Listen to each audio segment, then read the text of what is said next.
Hello everyone, welcome to tube affairs.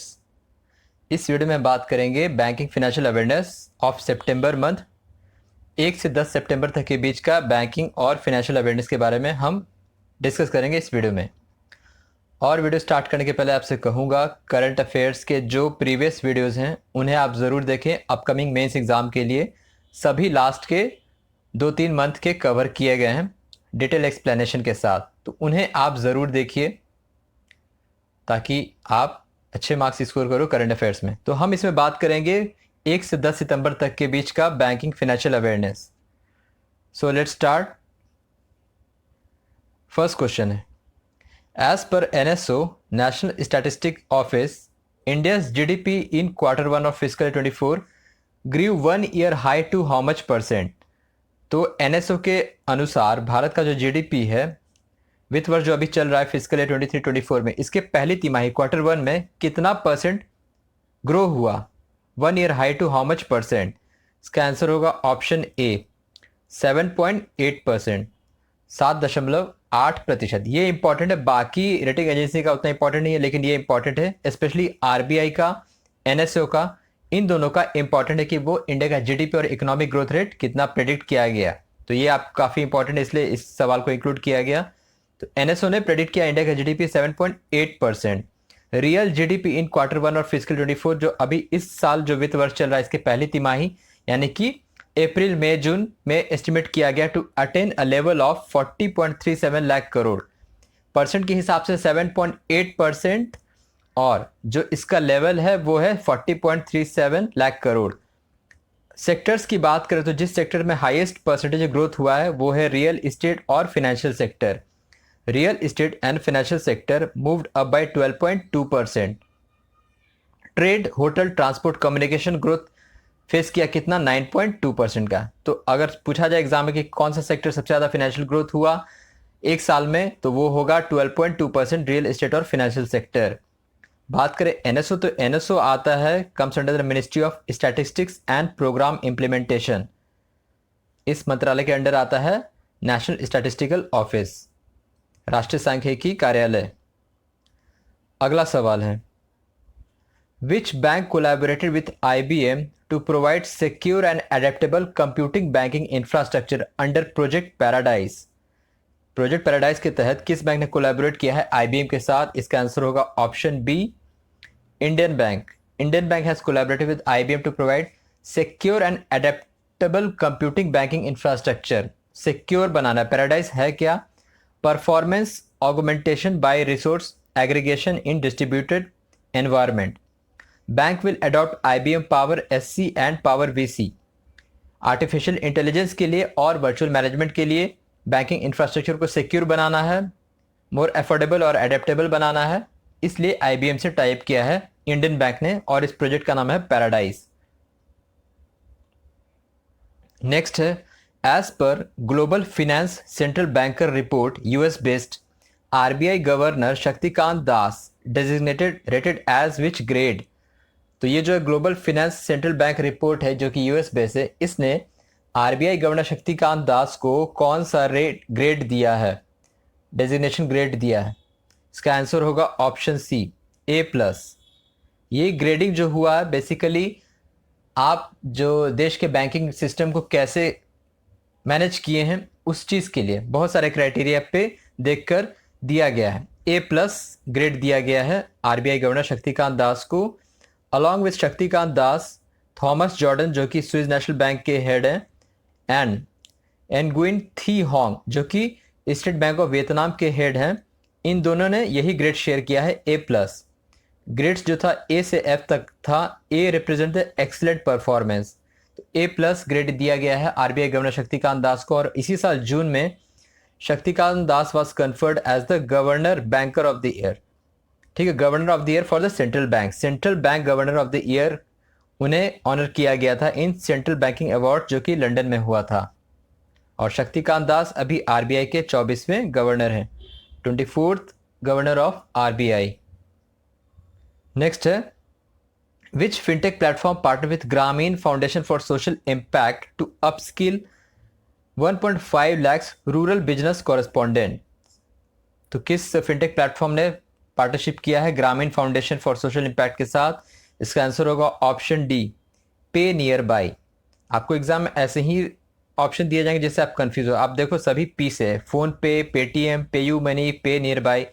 आपको examiner point of view से सोचना होगा, तो ऐसे दे सकता है कंफ्यूज करने के लिए। तो पे नियर बाई ने टाइप किया है ग्रामीण फाउंडेशन फॉर सोशल इम्पैक्ट, जो ग्रामीण बिजनेस कॉरेस्पॉन्डेंट है उन्हें अपस्किल्स और ट्रेनिंग देने के लिए। द प्रोजेक्ट जो है ये सपोर्ट किया गया है Bill and Melinda Gates Foundation के द्वारा। तो कॉर्पोरेट सोशल रिस्पॉन्सिबिलिटी के लिए काम करती है CSR, उसके तहत ये प्रोजेक्ट को सपोर्ट किया गया है Bill and Melinda Gates Foundation के द्वारा। अगला सवाल है, which of the statement are true as per Paytm card sound box? जो अभी हाल ही रिलीज किया है पेटीएम ने साउंड बॉक्स पेमेंट के लिए with tap and pay feature launch recently. 3 sentence है, आपको बताना कौन सा स्टेटमेंट सही है। Merchants to accept card payment up to ₹5,000, it will accept only card payment, Paytm sound box provide alerts in 11 languages. इसका आंसर क्या होगा चारों ऑप्शन में? इसका सही आंसर होगा ऑप्शन बी, ओनली 1 and 3। पहला और तीसरा स्टेटमेंट सही है कि मर्चेंट को एक्सेप्ट कार्ड पेमेंट करेगा 5,000 तक, और जो पेटीएम साउंड बॉक्स है वो 11 लैंग्वेजेस में अलर्ट देगा जो कहते हैं कि इतनी राशि प्राप्त हुए, इतना भुगतान प्राप्त हुआ। दूसरा क्यों गलत है? It will accept only card payment कह रहा है, नहीं, सिर्फ कार्ड पेमेंट नहीं, कार्ड और मोबाइल पेमेंट दोनों एक्सेप्ट करेगा ये। ठीक है, कार्ड और मोबाइल पेमेंट दोनों एक्सेप्ट करेगा, इसलिए इस क्वेश्चन के अकॉर्डिंग पहला और तीसरा स्टेटमेंट सही है। नेक्स्ट है, which payment services launched India's first white label UPI ATM with NPCI? पहला व्हाइट लेबल एटीएम लॉन्च किया एनपीसीआई के द्वारा कोलैबोरेट करके। इसका आंसर होगा option C, Hitachi payment services. Hitachi payment services launched India's first white label UPI ATM with NPCI. The ATM that are set up, owned and operated by non-bank entities are referred as white label ATM. Non-bank entities are allowed to operate ATMs under the Payment and Settlement System Act 2007 RBI. तो ये Hitachi payment service ने launch किया India का first white label UPI ATM। RECL यानी कि rural electrification company limited RECL, जो कि public sector company है, raised through syndicated term loan for electrification and green project. कितना सिंडिकेटेड लोन जनरेट किया है इसने? इसका आंसर होगा option D, $1.5 billion, $1.5 billion. The fund was raised bye syndicated term loan through the consortium of 6 bank. 6 बैंकों से ये syndicate term loan generate किया है RECL ने, रूरल इलेक्ट्रिफिकेशन लिमिटेड ने, for electrification and green projects, और इसका आंसर होगा $1.5 बिलियन। नेक्स्ट है, recently 4th global fintech fest 2023 organised in which city by NPCI, PCI and FCC। NPCI payment corporation, उसके बाद पेमेंट कॉर्पोरेशन ऑफ इंडिया, उसके बाद FCC fintech convergence council, इन तीनों ने इसको ऑर्गेनाइज किया था। इसका आंसर होगा ऑप्शन ए, मुंबई में। मुंबई में हुआ था 4th ग्लोबल फिनटेक फेस्ट। अब इसके कुछ इंपॉर्टेंट पॉइंट्स थे, इसमें ये दिखाया गया, मतलब आया खबर कि नंबर ऑफ डीमेट अकाउंट जो इंडिया में है इसकी बढ़ोतरी हुई है 10 करोड़ तक 2022-23 में, इंक्रीज इन 2.5 फोल्ड, 2.5 गुना बढ़ा है 4.1 करोड़ से, जो कि 2019-20 में था। दूसरा पॉइंट है, अदीब अहमद जो कि MD है लुलु फाइनेंशियल होल्डिंग्स के, one the fintech personality of the year. Bhavesh Gupta जो कि प्रेसिडेंट है, चीफ ऑपरेशन ऑफिसर है 197 कम्युनिकेशन जो कि पेटीएम है, इसके प्रेसिडेंट है। Fintech leader of the year का अवार्ड इन्हें दिया गया।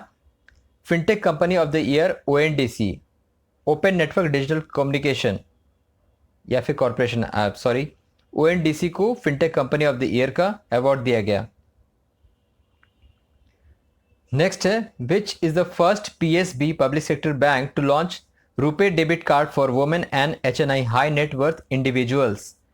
तो इसका आंसर होगा option C, Union Bank of India. Union Bank of India first PSB to launch RuPay debit card for women and high net worth individuals.